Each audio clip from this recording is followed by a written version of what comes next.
In the arid and ancient land of Uz, where winds whispered across rocky valleys and streams meandered through the fertile plains, there lived a man whose reputation for righteousness and integrity was renowned far beyond the horizons of his homeland. This man was Job, a figure of extraordinary wealth and unwavering virtue. His life was marked by prosperity. He commanded vast herds of oxen and flocks of sheep, thousands of camels that bore the goods of his trade across distant lands, and numerous servants who attended his every need. Above all, he cherished his family, a blessing in itself. 7 sons and 3 daughters, each raised with wisdom and care. Job's devotion to God was unparalleled. He offered sacrifices on their behalf, seeking to intercede for their sins even before any transgression could touch them, demonstrating a vigilance and piety rare among men. Job 1:1-5. Yet beyond the reaches of Uz, in the celestial realms, a drama of cosmic proportions was unfolding. The angels of heaven presented themselves before the Lord, and among them appeared Satan the accuser, whose gaze lingered upon Job with calculated scrutiny. The Lord spoke with admiration, highlighting Job's unique qualities. "Have you considered my servant Job? There is none like him on the earth, a blameless and upright man, one who fears God and turns away from evil." Job 1:8. The word set a stage where heaven and earth intersected, revealing the fragility of human virtue against the backdrop of divine scrutiny. Satan, cunning and skeptical, challenged the nature of Job's piety. He argued that Job's faith was contingent, dependent upon the comfort and security that surrounded him. "Does Job fear God for nothing? Have you not placed a hedge around him and his household and all that he owns? You have blessed the work of his hands, and his possessions have increased in the land. But stretch out your hand and touch all that he has, and he will curse you to your face." Job 1:9-11. And so the stage was set for a trial that would test not only Job's integrity, but the very foundations of faith itself. The first messengers arrived as the morning sun gilded the land. Each bearer of news carried tidings more grievous than the last. The Sabeans had raided Job's lands, seizing oxen and donkeys, slaughtering the servants. Before he could recover from this, another messenger appeared, reporting that fire from the heavens had consumed the sheep and their caretakers. Then came the Chaldeans, who had carried away camels and more of Job's servants. And the most piercing grief struck when a mighty wind collapsed the house where his children feasted, taking their lives in an instant, leaving Job enveloped in inconsolable loss. Job 1:13-19. Amid this torrent of suffering, Job's response was not anger, but a profound expression of faith. Falling to the earth, he uttered words that would echo through history. "Naked I came from my mother's womb, and naked shall I return. The Lord gave, and the Lord has taken away. Blessed be the name of the Lord." Job 1:21. His resilience in the face of devastation offered a luminous example of devotion unshaken by misfortune, yet the cosmic debate was not finished. Once more, Satan appeared before the Lord, asserting that Job's faith would falter if his body itself were touched. "Skin for skin.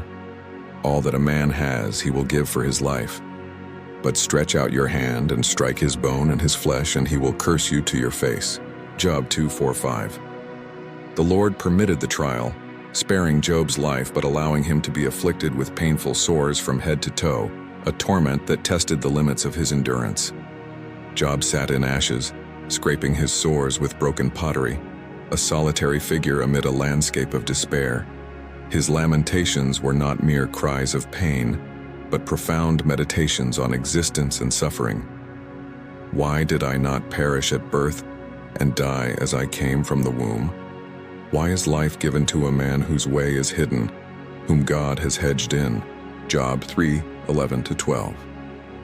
These words became the foundation of a discourse on suffering, an intimate exploration of grief, and a human plea for understanding in the silence of the divine.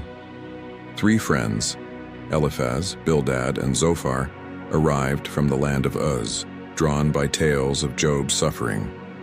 At first, they sat with him in silence, sharing his grief in a gesture of empathy. Yet slowly their words began to reflect their belief that divine justice was unerring, that suffering must be deserved. They admonished Job, suggesting hidden sins or moral failings as the cause of his calamities. Job 4:5-8-11. Job's response was a mixture of grief and defiance. He questioned the fairness of his plight, unable to reconcile his righteousness with his suffering. Does God pervert justice, or does the Almighty pervert what is right? Job 8:3. His voice, anguished yet insistent, reflected humanity's timeless struggle, the need to find meaning and justice in a world where suffering often seems arbitrary. Days became nights filled with relentless debate, the friends pressing their arguments while Job's replies grew increasingly intense. He spoke not only of his personal affliction, but of the broader mysteries of existence.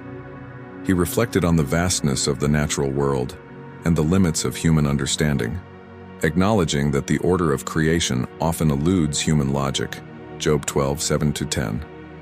In these dialogues, the narrative stretches beyond the personal into the universal, exploring the tension between divine omniscience and human comprehension.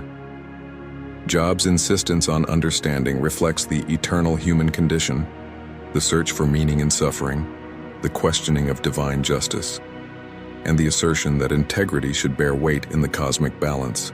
These debates illuminate the complexity of faith and the difficulty of maintaining hope when reason struggles to grasp the unseen. Amidst the cacophony of argument, a younger voice emerged. Elihu, who had remained silent, began to speak, offering insight that balanced the rigid reasoning of Job's friends.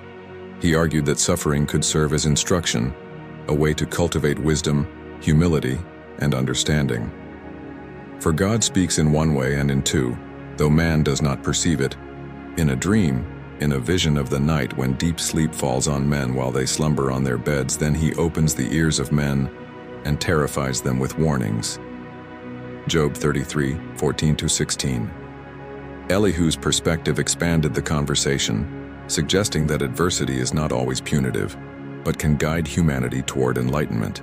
Job's desire for direct communication with God intensified, a reflection of humanity's yearning to confront the divine directly. Oh, that I knew where I might find him, that I might come even to his seat. Job 23:3. His words reveal the tension between human longing for comprehension and the vast, unknowable wisdom of the divine. Then came the moment of ultimate revelation. From the whirlwind, God spoke to Job, not in human terms, but in a voice that encompassed the universe itself. Questions rolled forth like thunder, probing the limits of Job's understanding. Where were you when I laid the foundation of the earth? Tell me if you have understanding. Who determined its measurements? Job 38:4-5.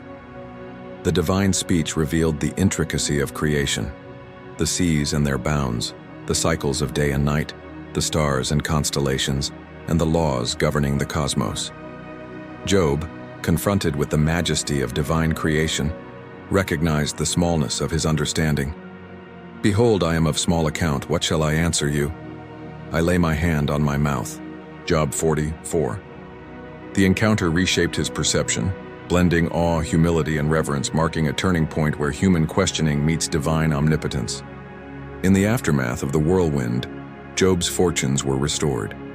His wealth doubled, servants multiplied, and a new family was born, bringing renewed hope and joy. Yet beyond the tangible restoration, Job's journey imparted deeper truths about human existence, divine purpose, and the resilience of faith. Job 42:10-17.